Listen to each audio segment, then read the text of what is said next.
So the transition of being from an investor to a founder is very interesting. When you're an investor, you look at a lot of things. You observe people. You try to make sure they are legit. They try to long-term thinking. The founder have interesting passion, interesting.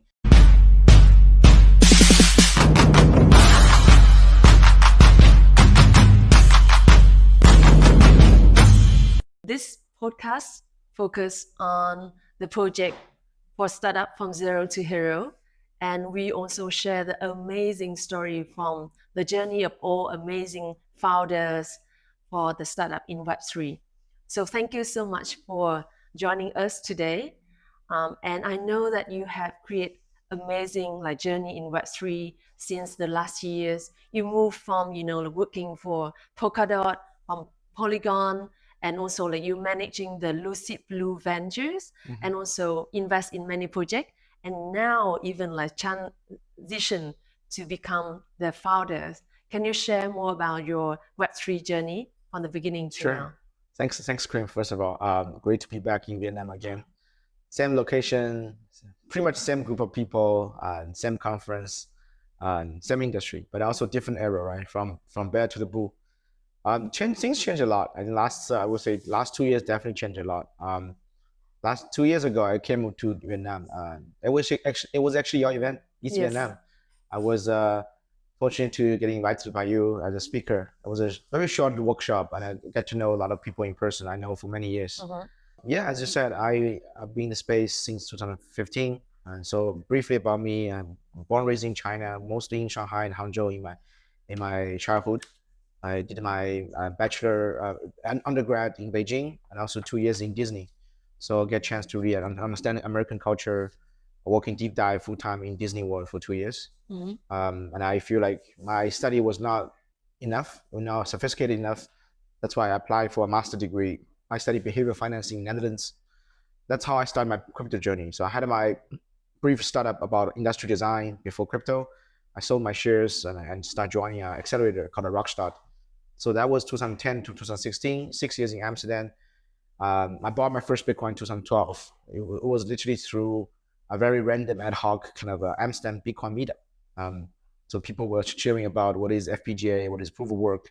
So I really started actually learn what is Bitcoin. I started reading the white paper. I started actually deep dive on the Bitcoin forum. So that's kind of the journey, but it was more like research stuff. I wouldn't consider at that time I was like full-time joining the industry. It was more like a hobby. And then fast forward in 2015, I went to Ethereum's core dev community place in Berlin, get to know Parity. Parity, in case people don't know, the founder was Gavin, that was the CTO of Ethereum. Gavin Wood was the main person, who wrote the yellow paper of Ethereum, who built the EVM, Ethereum virtual machine. So they were doing all kinds of developer events in Berlin. So I got involved with Ethereum Berlin, start following up with Parity. So that was a great journey, get to know, okay, what is truly continuous kind of smart contract layer? What is Web3 as a vision, right? So it really gets me excited because this is basically a deep thinking about what's the future of internet, right? So internet is kind of broken in a way. A lot of things are very centralized. A lot of data was being censored, all kinds of geopolitical debate about, privacy and so on was huge in Europe. That was the time actually Europe has this GDPR policy as well. So I was very deeply kind of immersively educated about all that, at least my share wise. So I'm very liberal, by the way. I would say I'm very libertarian. I wouldn't say I'm anti-government, but I'm a very liberal focus. I believe this philosophy of small country and big company or free market.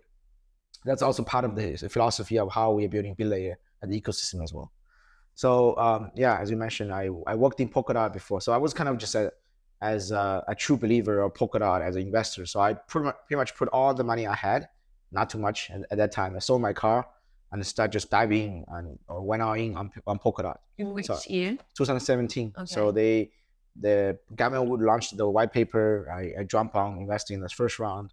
It was 35 cents. So it was good to invest in them and also become their true key investor. So Polkadot, I went to China in 2018. The first event was in Beijing, very cold winter. 20 people showed up.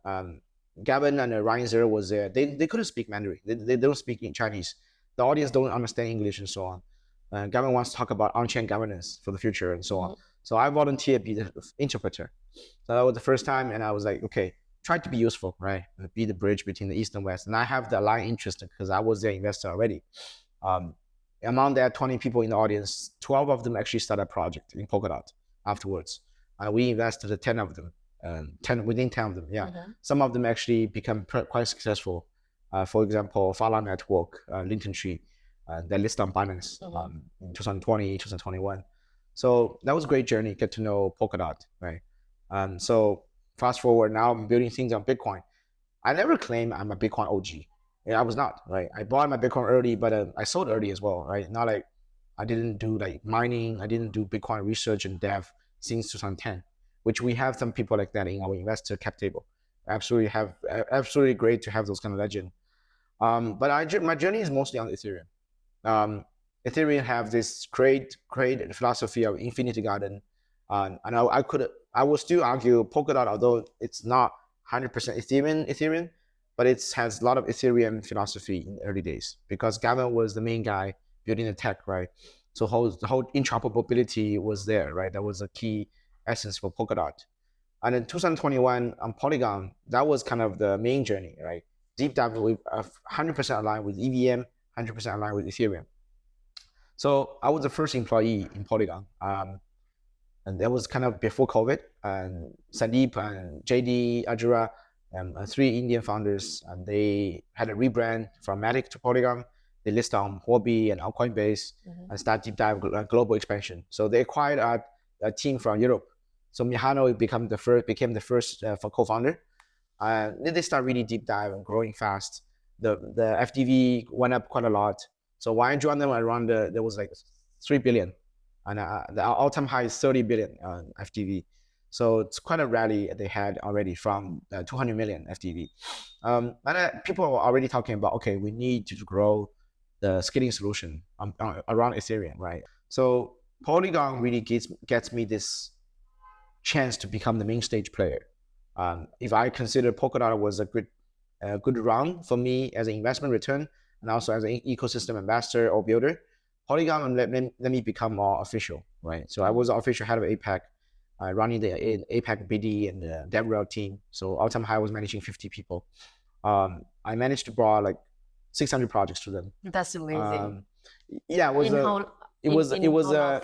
within 14 months. So on average, like 10 projects a day, even more sometimes. Like even well, we had one DevCon, we have like almost 600 projects coming in one day. So Polygon had a very good journey. There was a lot of consumer-facing application deployed on Polygon, right? Because of the low gas fee, 100% EVM compatible, and just sheer amount of users, right? And developers ecosystem in that. A lot of the metaverse and gaming project was on Polygon and so on. So we initiated this idea about Polygon Studio together with our colleagues. So that was good to really have this separate brand to be more consumer-facing. So I learned a lot from that. That some of the lessons are being now leveraged and also being at next level for Bitlayer right now as well. So the reason I left Polygon, first of all, quickly, was COVID hits, China have a crypto ban, so the whole APAC region become less useful or important, at least from the global priority list. Polygon started focusing much more on the United States side, which at that time makes sense. And I also want to have a career shift, from an employee in a big company, which have a lot of restructuring all the time, to working for my own, right? That's why I resigned and actually fully focusing on my own fund, Lucid Blue. So Lucid Blue was never a GPLP structure fund. It's more like our own money. I sometimes put in investment with our friends as well. So what is the AUM? All-time high was like 12 million. Okay. Yeah, but some of them was from the token assets. We started as just our own money, right? Like get $500,000 to start with. So a few projects had a pretty good return and so on, and actually get a investment pullback in 2021 already. 2022 was the interesting journey to share. I get to know you and many other people as well, right? So I was kind of global traveler. Yeah. I never get a chance to really travel that much, but it was a year like I want to travel. China at the time had the COVID lockdown. So a lot of my friends was locked in Shanghai. And I remember that I met you in New York. Yeah, And yeah, at yeah. that time, the whole like China, For sure. like Yeah, yeah, locked yeah. down. That was the first time we met, Yes. right? And then you And at that time you just travel I traveled over the from world. one city after the other. Yeah, so Exactly. it was a good journey and definitely learned a lot. Yeah. I met a lot of VC. Some of the VC actually are in our cap table right now. So it's a very interesting policy called you meet people in the bear, or you meet people when things are not that hot. Yes. And you work with people on when things are getting very, very thriving. So you kind of basically seeing networking in the bear, do things in the bull. Yeah. So because in the bear market, there's very little noise. Yes. Right? People generally believing that. That's why they show up in this event, they go to this and do that. In the bull market, things are getting fluffy, right? You have like some hafala kind of hyped momentum and hype. They want to know things because they know this can move, right? This can go another 10x, 100x for various reasons. Obviously, liquidity is getting bigger. We have ETF, we have halving. We are definitely back to the bull market right now, right? You know, Bitcoin is now hitting all-time high again, and I'm going to maybe 80K soon, right? But with that said, you still need time to build friends, to make friendship, actually understand each other. Bear market was the best time, right? For a lot of builders as well, they actually wish we have a longer bear market, so they have more time to build, because a lot of their competitors now overclaiming a lot of things. So that's kind of the nature of business, not just crypto.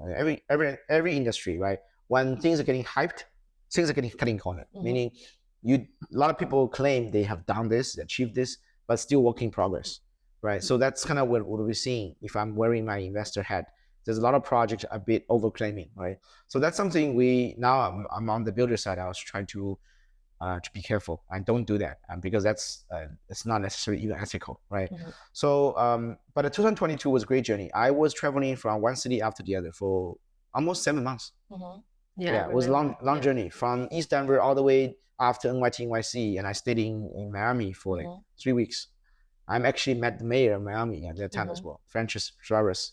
So it was great to know American Web3 ecosystem. Each city is different. Yeah. So I also want to ask you, when you travel all around the world, right? And then you also, at that time, you work as an investor.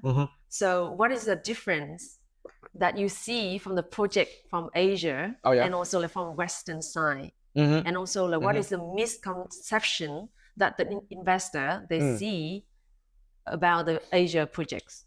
Good question. Why was in America in 2 years ago? Like start from 2 years ago. Right? I recently just come back, right?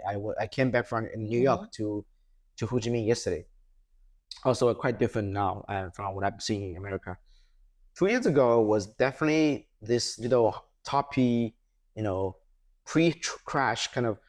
For example, the beginning of 2022, there was not the crash yet, right? Luna didn't crash, FTX didn't crash, and so on. So there's still a lot of people think NFT gonna go moon again, right? There's a lot of top signal kind of events. America was definitely the key center of crypto, especially on the NFT or metaverse or gaming stuff, the other consumer facing stuff. Misconception one is a lot of American builders, they only treat Asia as a like plan B. When they cannot get users, they go to Asia. So they think, oh, there's a lot of retails in Asia, so let's just spend. Let me just hire a person there and spend a few bucks, and then whatever, and then all the users will come over to us because we have good tech, we have good branding. That's a misconception number one. Second, because the crash didn't happen during the time we were traveling, it was, I wouldn't say arrogancy, but it's some superiority. Like, okay, we just focus on American market, then we're good, right? A lot of the US projects don't bother to really travel around. It's very US centric mindset.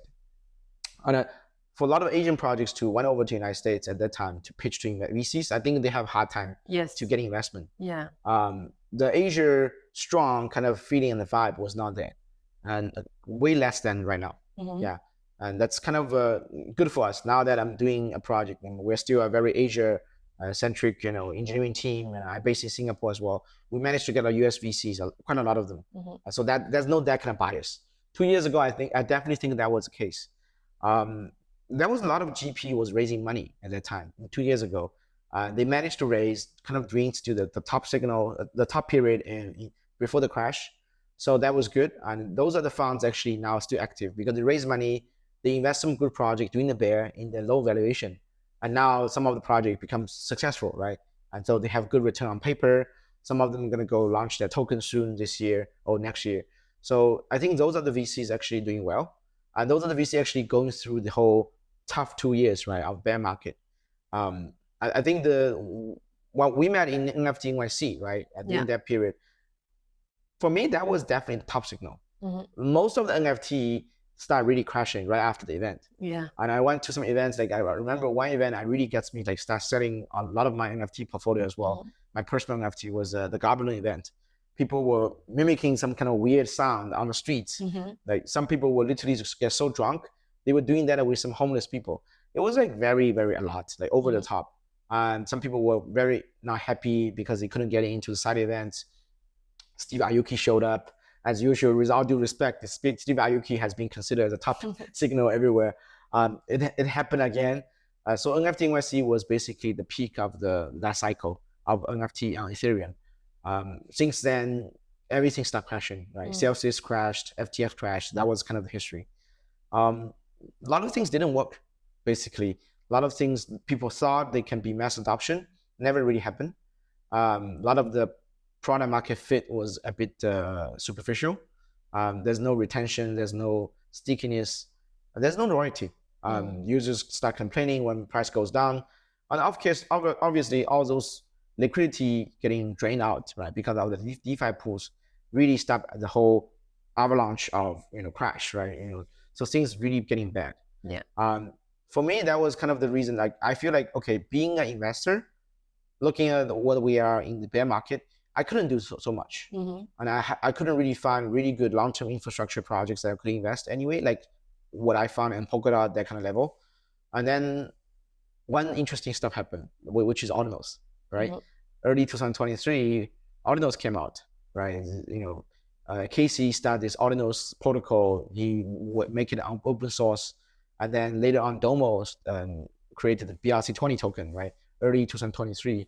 And then everybody start actually doing all this fair mint on Bitcoin, right? Of BRC20, which doesn't really need any VCs. There's no pre-sale, there's no pre-mine. Everything was fair and open. And so we can do the public mint. So definitely changed the vibe a bit. I stopped wearing my investor hat, actually. I started actually wearing my builder hat more and more. Being kind of the degen builder in the community, active on Twitter space, just chat about what is Ordinals.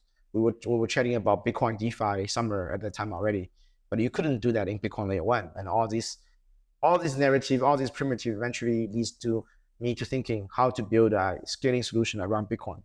And then now we start.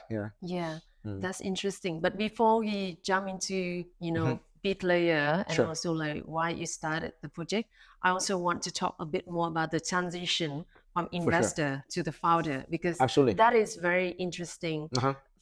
Especially for other founder, they also want to see and hear from the perspective of the investor. Like when you invest, what normally VC looking for, and does it really affect your strategy as a founder? For sure. I think there's a lot of successful VCs in San Francisco, in Silicon Valley. They were very successful founder before. And also sometimes they see good opportunity to jump back to the founder position. One of the biggest example could be Sam Altman, right? He was a successful entrepreneur. He made his first exit, become financially independent, and then he started doing investment and then joined YC, right? He invested so many projects as a CEO of YC, and now working on OpenAI, right? It's a couple of years ago. So, I can keep, give you all this example. So the transition of being from an investor to a founder is very interesting. When you're an investor, you look at a lot of things. You observe people, you try to make sure they are legit. They try to long-term thinking.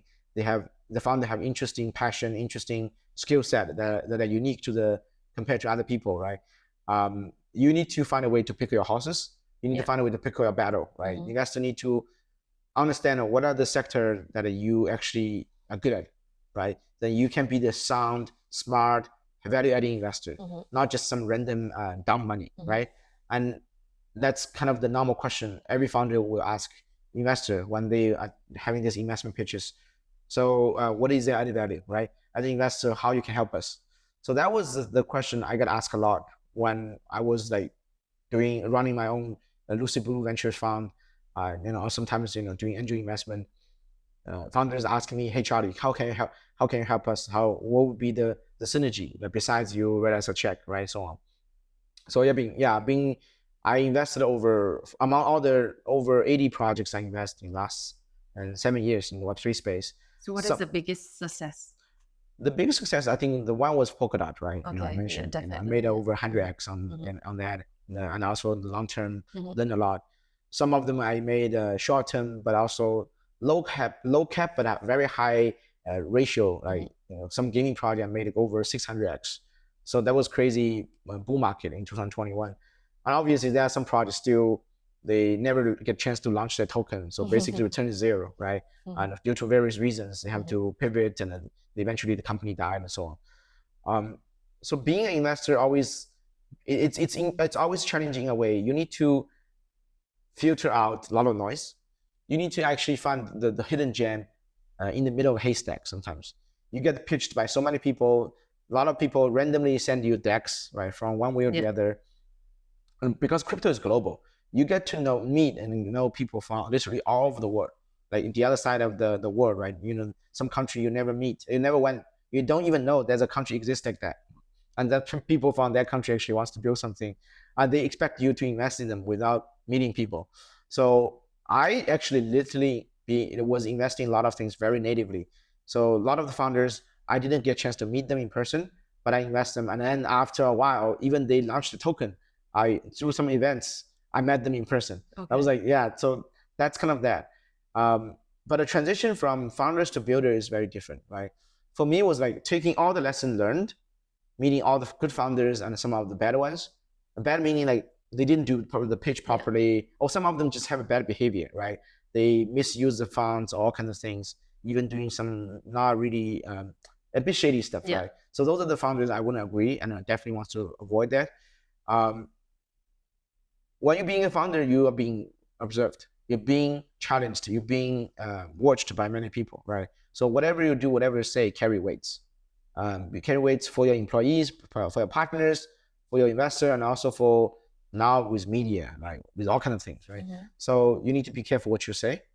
You need to be also aware of your personal leadership, thought leadership, right? Because whatever you think carries weight, and whatever opinions you make, if it's completely wrong, even nonsensical, it's actually very bad for the company. So founders in the Web3 space need to be careful what they say.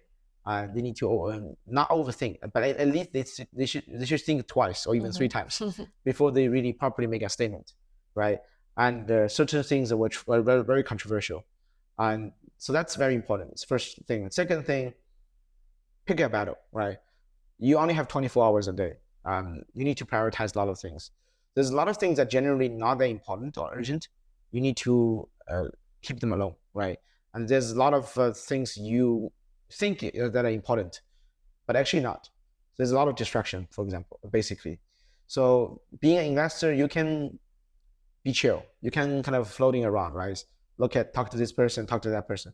But once you start being a founder and you actually are in the race, competing with others, you have the agenda of raise money, launch your product, go to market strategy.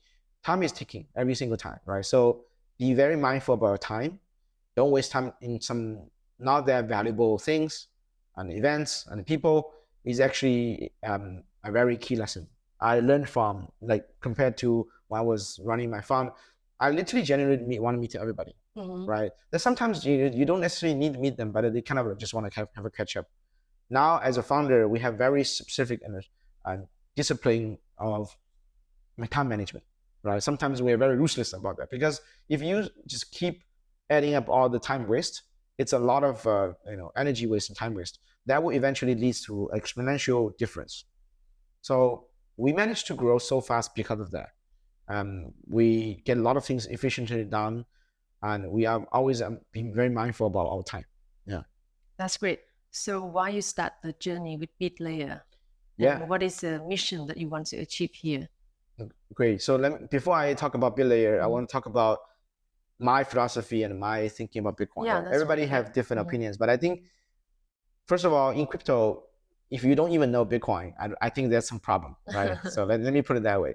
Bitcoin is always, at least 90, I would say 98% of people's first cryptocurrency they know, they interact, and probably they buy. I'm not a Bitcoin maxi, but a majority of my liquid position are from Bitcoin and then Ethereum. That's kind of the normal portfolio management, like a lot of the Web3 OGs have as well, same as me.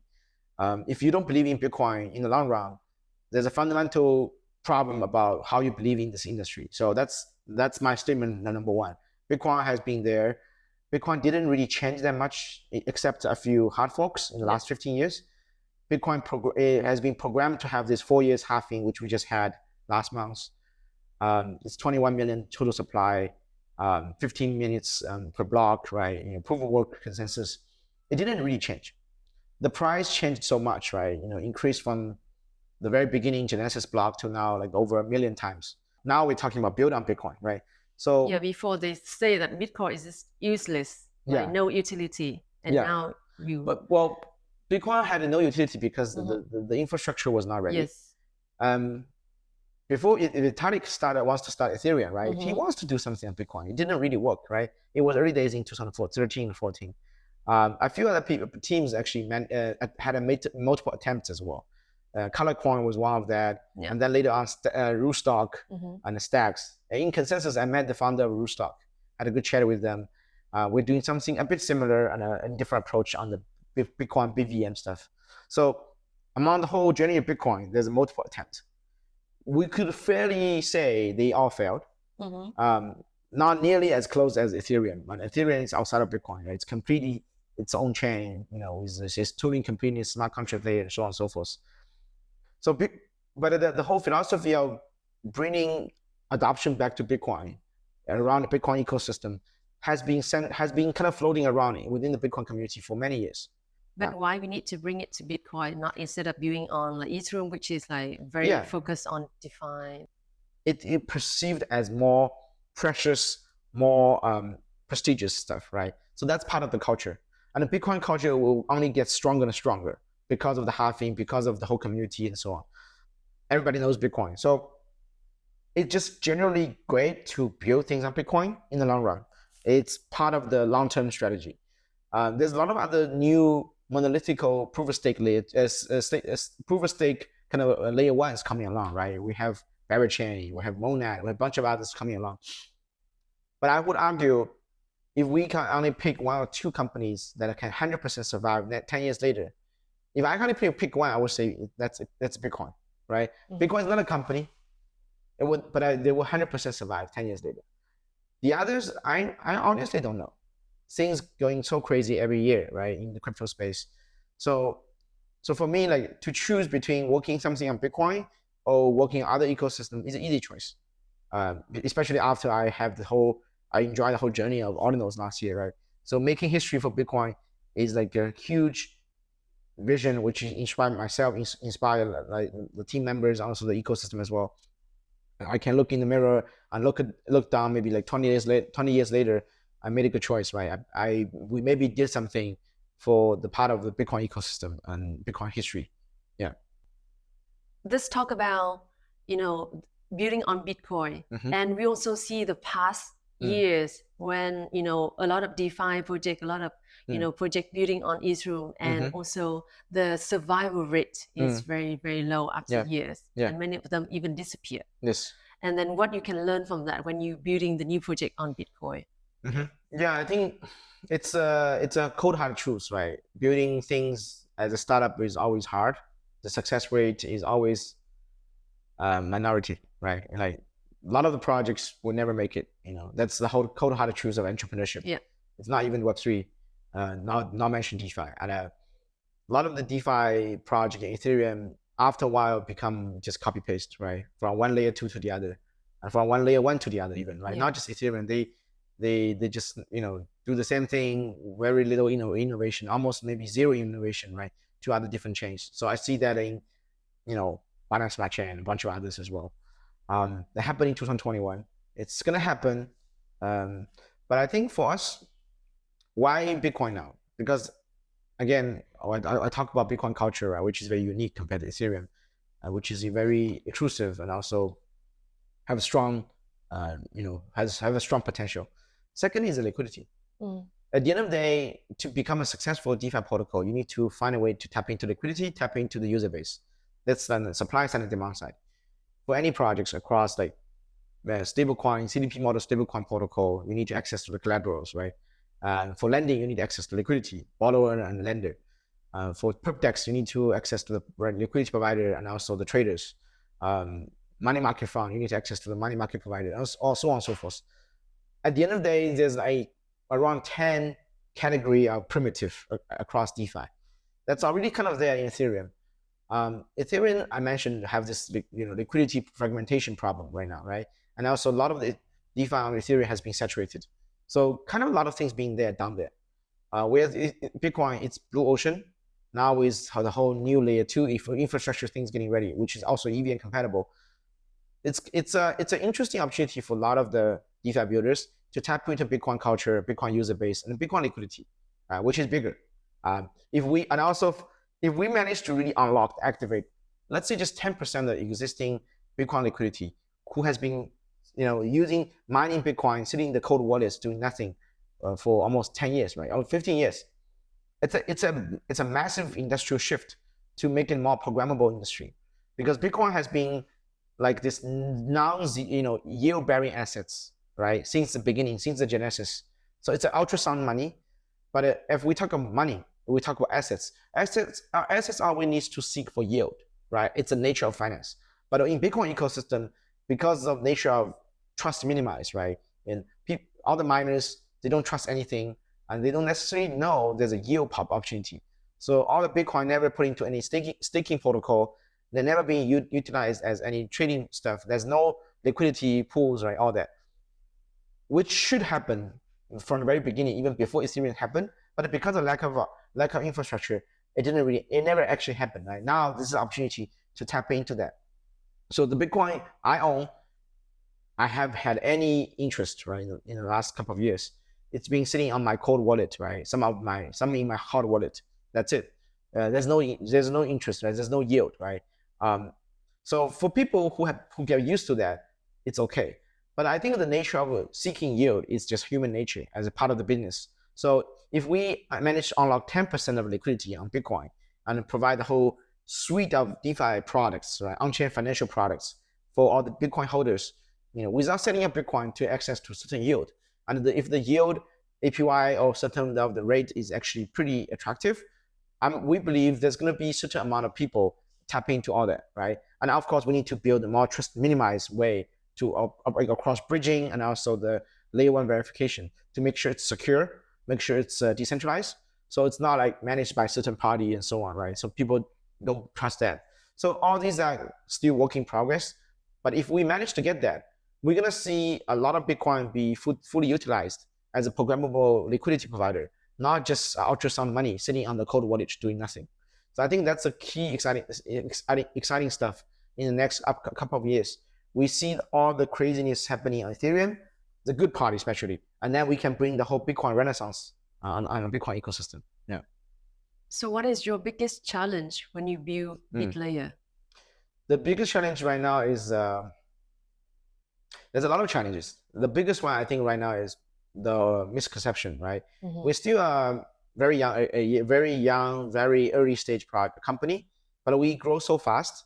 Our valuation also pretty high now, and also a lot of people looking at us. So we need to think as a very mature, very well-established company, which is challenging, right? We are less than 8 months old, but we have 80 people now. We have 300 million TVL now. We have over 200 projects now. We're launching the token soon, where our valuation is already 300 million with big names VC like Franklin Templeton and a few other ETF licensed firms investing in us. So it's absolutely crazy and incredible journey, but we're still young, right? Young meaning as a company, there's things still cutting corner in terms of organizational structure, workflow. The culture has not been very solidified, right? There's still things we don't know what's going on. We're kind of just learning by doing, right? Sometimes people even saying we are flying the plane while fixing it in the air, right? So it's pretty challenging on that. Time is our biggest enemy. We only have 24 hours a day for 7 days a week. I wish I have like 10 versions of myself cloning, right? And I can go to different events and taking different work together at the same time. But we couldn't, right? So how to prioritize things, doing meaningful things, and also move the needle every day, right? That's very challenging.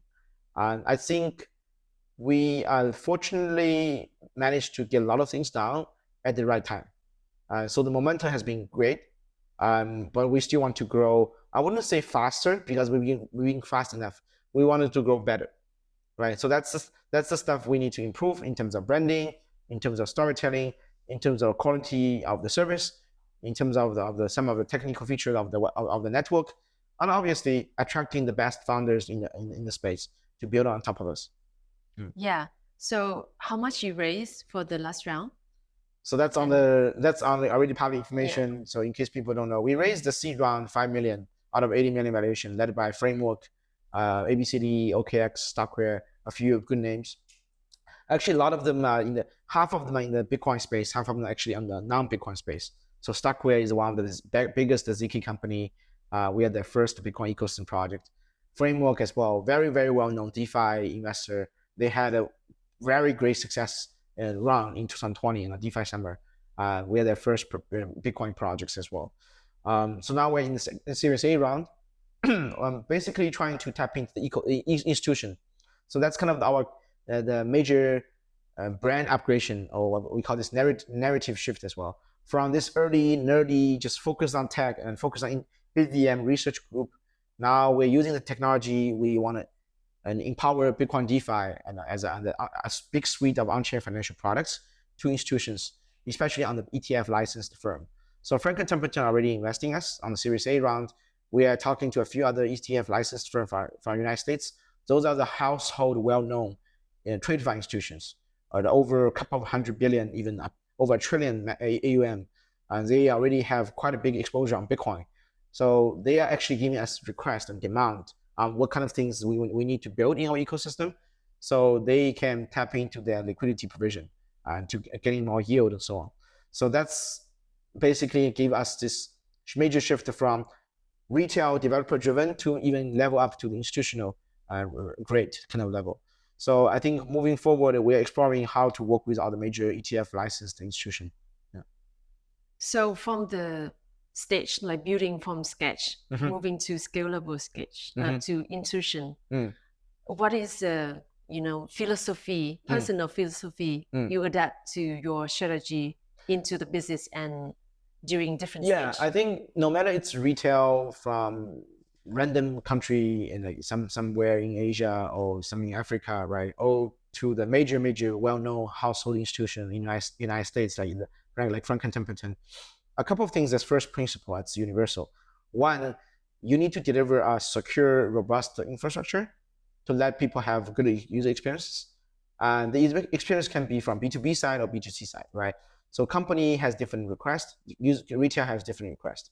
But at the end of the day, it's about providing the sound product with good experiences, and they make sure their yield can be secure and their principal can be protected. And whatever financial product you delivered, it needs to be stable, right? So that's that. But as I said, from this kind of early stage, nerdy kind of developer thing to our scalable institution, we need to think differently. We need to think in a bigger scale, right? Because actually the difference between retail and institution is size actually matters, right? When we talk about institution, a couple $100 million TVL is like the very beginning start, right? So we need to think about if this product can still work when we hit a couple billion TVL, right? And then will this model still be scalable and sound economically, mathematically, and so on? So that's the first thing. We could argue Luna didn't succeed because of that, right? It failed because of tokenomics. Actually, it was not a technical failure; it was a tokenomic failure. So that's very important to understand that part.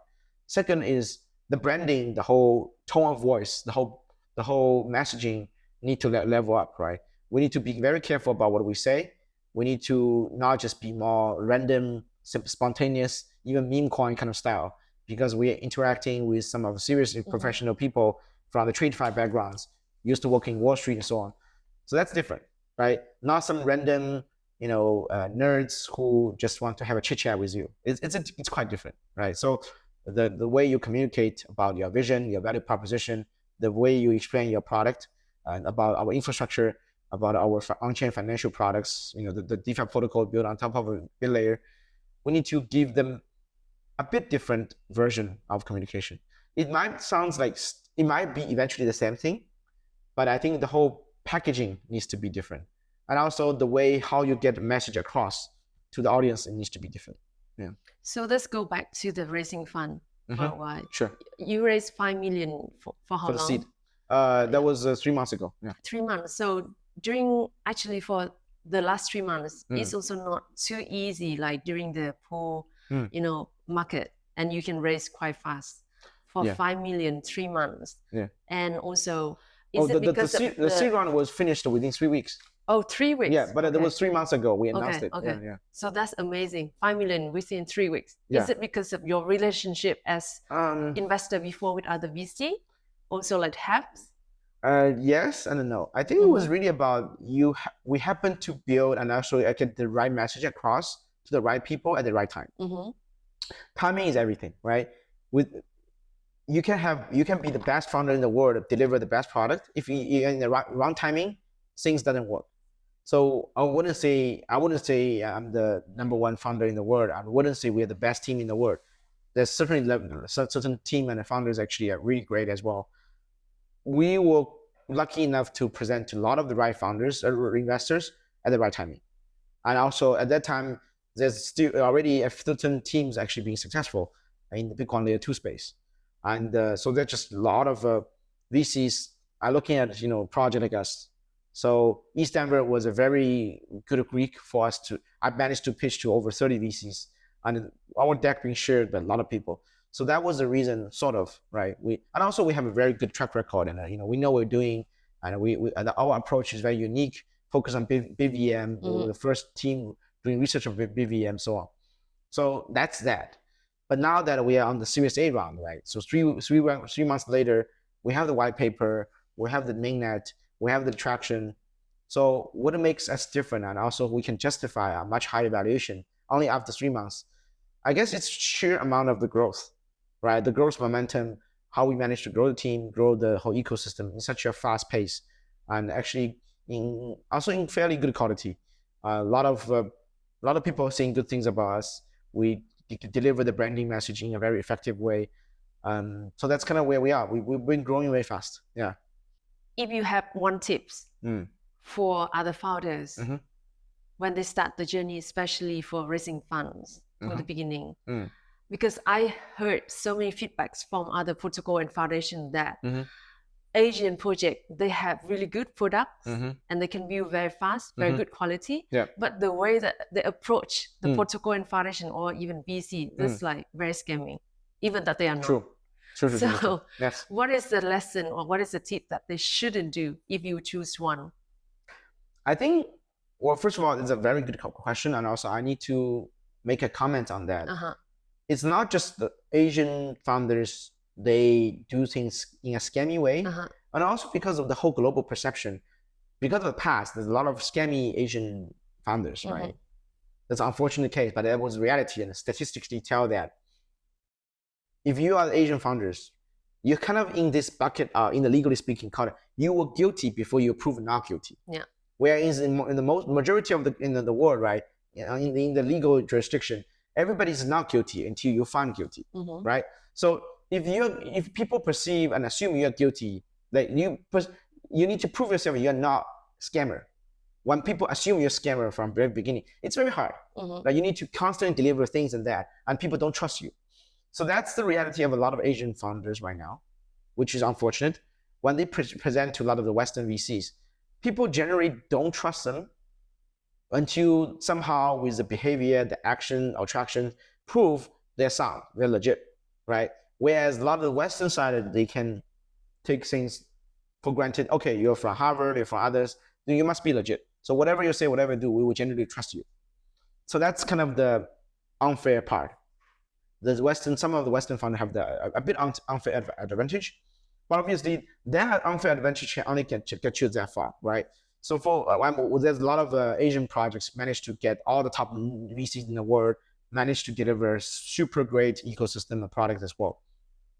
So that's that. So for in case the people, I guess majority of the people watching the video are from Asia. Some of them actually building projects yourselves, right? When you talk to VCs, you need to think two things. One, is this narrative and this product actually have very exciting momentum at this landscape of industry right now, right? Timing is everything, and choosing the right battle and working on something actually have very interesting momentum in the ecosystem, and generally could find some interesting product market fit is the fundamental important thing, even very beginning from like before you start this project, right? If you have that, then you have a chance to really manage to get the message across. Second is you need to work on the design. A lot of the Asian projects like that looks like disgusting, right? And with all due respect, I saw a lot of them. I was not happy with our first design as well. When I reached out to my old designer friend from Netherlands, actually help us to improve and so on. So what design is not just the UI. Design is actually the whole package, right? The whole word, the whole communication model, the whole structure, how you present your pitch, right? Not just crash course on focusing only the product itself. Start from the vision, start from the product problem, and also deep dive on your background.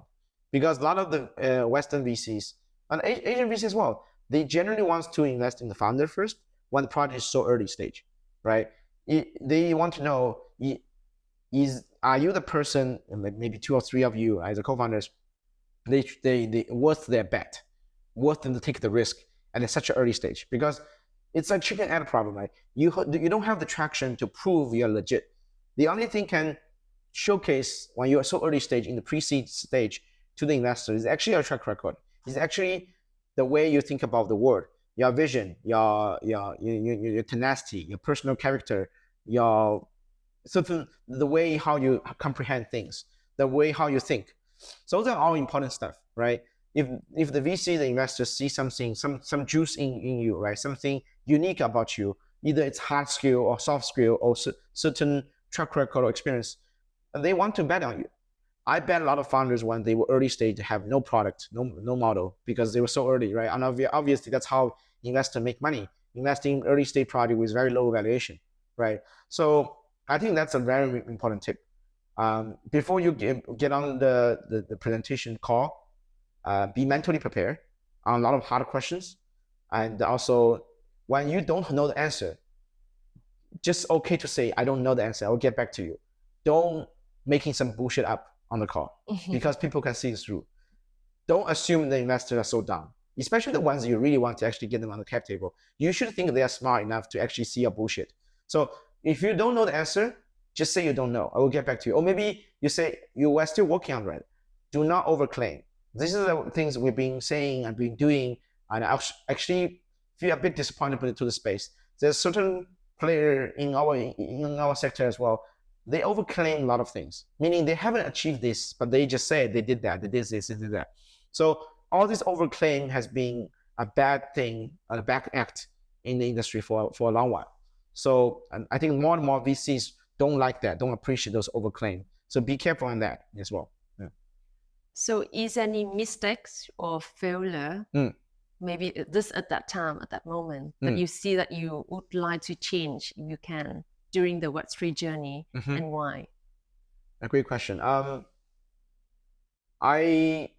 made too many connections. Some of the people are not necessarily meaningful connections. So it's like I'm part of the BD kind of type of people, right? Who generally curious about everybody, who like to meet everybody. So this whole FOMO of missing out, meeting somebody is actually sometimes leads me to a lot of distractions. So really know what you're looking for.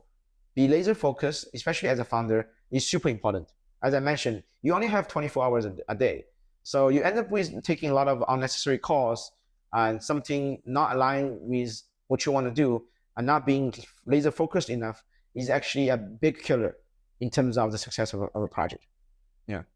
So what is the success habit that help you to not burn out during the success habit is like you need to generally also have fun while working.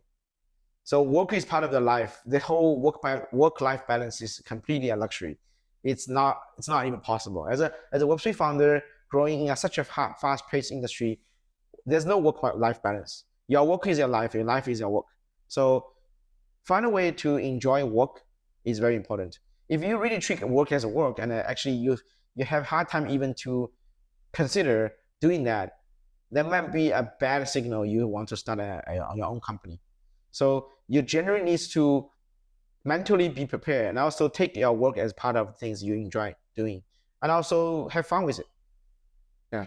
What is the most impactful book for you that changed your life? I think Anti-Fragile is one of my favorite books. And I'm still thinking a lot of things from their philosophy. It's a philosophical book, but also a finance book, right? Written by this Nobel Prize winner, Narubu. So he wrote about this thing about anti-fragile, meaning there's a lot of things that sounds very strong, but eventually failed after such very short period of time. There's certain things that are very robust over the time. So I went across finance, I went across technology, I went across the whole business world as well. So it's very important to think, what is anti-fragile, right? How to build a system, how to build a life, how to build a career, how to build a company which is anti-fragile. When things go up and round, when certain crazy black swan happen, you still can survive, right? So how to increase your chance to survive on the anti-fragile when the world is fragile, is having this crazy ups and downs. When shit hits on the fan, you still can manage to pull it off. So that's very important. So that book can tell some of the philosophy and methodology about that. It gives me good thinking. Yeah. So does it help you to boost for the resilience and then how you build it up? Resilience for sure, but also how to design ways of building things which can be more robust. Yeah, so that's whole anti-fragile is about that. Yeah. Okay. So how do you see Bitlayer in the next coming years? Do you see that Bitlayer still survive in the next decade? Next decade, it's difficult to predict, right? We might pivot, we might have different, focus. Next 2 or 3 years is pretty clear. We have very well-explained roadmap already in the next upcoming for 24 to 36 months. So that it's a very exciting 2 or 3 years ahead of us.